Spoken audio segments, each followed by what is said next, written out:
Ready বলা দাদা শুভকামনা ছিল আপনার মনোনয়ন দাখিল করেছে জয়লয় কিমান আশাবাদী আমরা 100% আশাবাদী যে আমরা জয়লাভ অবশ্যই করব। জয়ের শুধু সময়ের অপেক্ষা, শুধু এখানে নয় সমগ্র আসামে তৃতীয়বার সরকার আসা শুধু সময়ের অপেক্ষা বলে মনে করছি। তো নিহার রঞ্জন প্ৰত্যাগ কৰিছিল, প্ৰত্যাগ পত্ৰ উঠাই লৈছে। আপোনাৰ লগত কিবা কথা হৈছে নেকি? কিমান আমি এখন মনোনয়নপত্র জমা দিয়েছি। আমি এইমাত্র হেঁটে আসছি। আমরা নিয়ার বাবু এবং আমি একসাথে ছিলাম। নিয়ার বাবু আমাকে সঙ্গে নিয়ে গিয়ে মনোনয়নপত্র জমা দিয়েছেন।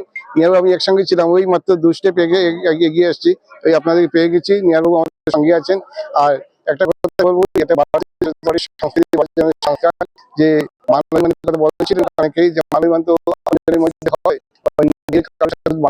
না, সেই হিসেবে সবারই একটা উদ্দেশ্য যে ভারতীয় একটি বিকশিত বিধানসভা পরিণত করা। আমরা সবাই সেই পথে এগিয়ে যাবো।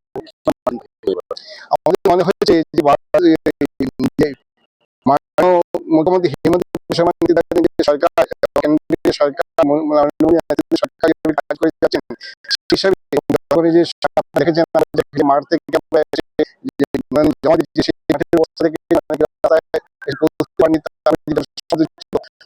অনেকে আসতে পারেনি, সেই হিসেবে বলা যায় কম 50,000 এক কথা বলতে গেলে